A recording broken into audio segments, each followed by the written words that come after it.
آج حسد نے ہم سب کو تباہ کیا. یہ نہیں کہ حسد صرف خواتین میں ہوتا ہے، مولویوں میں بڑا حسد ہوتا ہے، جن کو کوئی پوسٹ اور مقام ملتا ہے ان میں بڑا حسد ہوتا ہے. موسیٰ فرماتے ہیں حسد نہ کیا کر. حسد نیکیوں کو ایسے کھاتا ہے جیسے آگ لکڑی کو کھا جاتی ہے. حسد کر کے اپنے اعمال کو تباہ و برباد نہ کیا کر. امریکہ کے ایک مومن تھے، ان کی 4 بیویاں تھیں، 20-25 بچے تھے. ہم پریشان ہوئے، بھائی یہاں تو عورتوں میں اتنا حسد ہے اور آپ کی بیوی نے آپ کو اجازت کیسے دے دی؟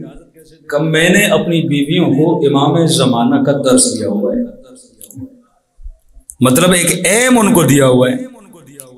اور کہتا ہے کہ یہ نہیں کہ میں غریب ہوا، جب میں نے شادیاں زیادہ کی، بچے زیادہ ہوئے تو میرے گھر میں مین پاور بڑھا. افراد جتنے زیادہ ہوتے ہیں مین پاور زیادہ ہوتا ہے. اب کہتے ہیں کسی بچے کو انجینئر بنایا، کسی کو کیا سکھایا، کسی کو کیا سکھایا. پھر میں نے کمپنی بنائی، کسی اور کو ہائر کرنے کی ضرورت نہیں پڑی، میرے ہی بچے میری کمپنی میں کام کرتے ہوئے کروڑ پتی بن گئے. کیوں کیا ختم کر دیا؟ حسد ختم کر دیا. اور ایک مومن کہنے لگا مولانا میری بیوی کو تھوڑا لیکچر دیں، میں دوسری شادی کرنا چاہتا ہوں. میں نے کہا بھائی مروانا تھوڑی ہے، دشمنی تھوڑی کروانی ہے. کہ مولانا ذرا درس دے دیجئے.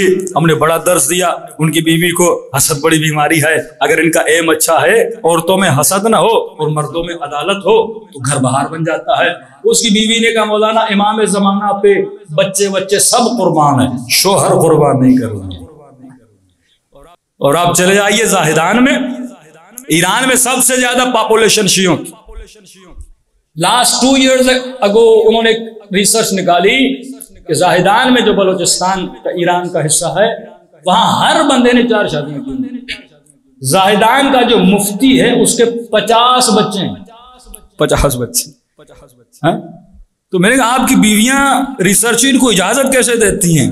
کہ شیعوں کی دشمنی میں کہتی ہیں کرو، بچے اور پیدا کرو تاکہ دشمنیں اہل بیت اور بڑھے، تاکہ ہم ایران میں کس کا مقابلہ کر سکے؟ شیعوں کا مقابلہ کر سکے. چلو یہاں ہم 4 کی بات تو نہیں کرتے، بندے کے پاس ایک ہی بیوی اس سے بھی بچے پیدا نہیں کرتا. یہ المیہ ہے کہ نہیں ہے؟ تو کیسے امام زمانہ کے سپاہی بنائے گا؟ چلو ایک آدمی غریب ہے بیچارہ ڈرتا ہے مولانا اتنوں کو پالوں گا کیسے؟ لیکن جو امیر ہیں، جن کے پاس فیکٹریاں ہیں، اربوں روپیوں کی ملیت شیعہ ہیں، میں ان کے گھروں میں جاتا ہوں، ایک بچے کم کہتے ہیں کیا اچھے. یہ سوچ یہ فکر کہاں سے آئی؟ اہل بیت کی فکر نہیں ہے. بندہ کم از کم علی والا ہے. اگر ہمارا ایم اور مقصد ہو نا کہ ہمیں نسل بڑھانی ہے، ایک ہی بیوی سے آدمی نسل بڑھا، منیمم اس وقت ہر مومن کے پاس 4 بچے 5 بچے تو ہونے چاہیے نا. لیکن تربیت یافتہ بچے، ایک فکر والے بچے، فکر والی بچیاں جو مکتب اہل بیت کو پڑھائیں. تب جا کے ایران میں رہبر معظم نے لوگوں کو کہا کہ بھائی بچے پیدا کرو. المیہ ایرانی سوسائٹی کا یہ ہر فیملی کے پاس ایک بچہ ہے. شادی کی ایج کا ریشو 40 ایئرز پہ چلا گیا.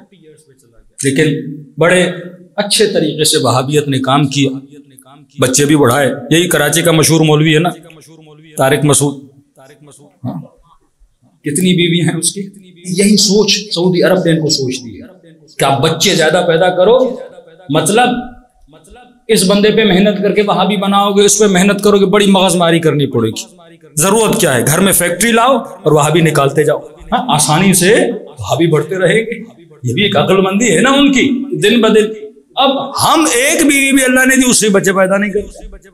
ایمان کمزور ہے، فکر کمزور ہے، علی والے ہم پیدا نہیں کرتے، اور جو اللہ نے دیے ہیں ان کی بھی تربیت نہیں کرتے.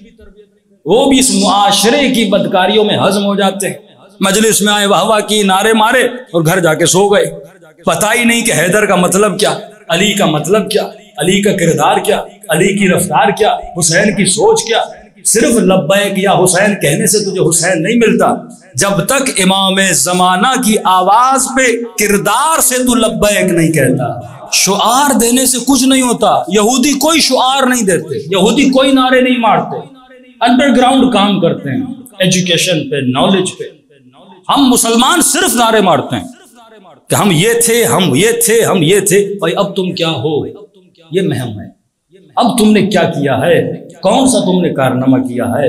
تو کئی ایسی افکار غلط ہمارے وجود میں آ گئی جس سے ہم مکتب کو بھی نقصان دے رہے ہیں، اور اتنی بڑی نعمت جو پروردگار عالم نے محمد اور آل محمد کی صورت میں ہمیں دی، اتنا بڑا ایونٹ پروردگار عالم نے محرم کے نام سے آپ سب کو دیا ہے کہ محنت نہیں کرنی پڑتی، ایک سیاسی جلسہ کرنا ہو 10-10 کروڑ خرچ کرنے پڑتے ہیں، بسیں بھیجنی پڑتی ہیں، لوگوں کو جلسے میں بلانے کے لیے محنت کرنی پڑتی ہے، لیکن کتنا کرم ہے خدا کا، یہاں محرم کا چاند نظر آتا ہے، لوگ خود دوڑے دوڑے حسین کی مجلس میں آتے ہیں۔ ایسی حرارت امام زمانہ تم سب کے قلوب میں پیدا کر دیتا ہے، تم سب یہاں دوڑے دوڑے آتے ہو۔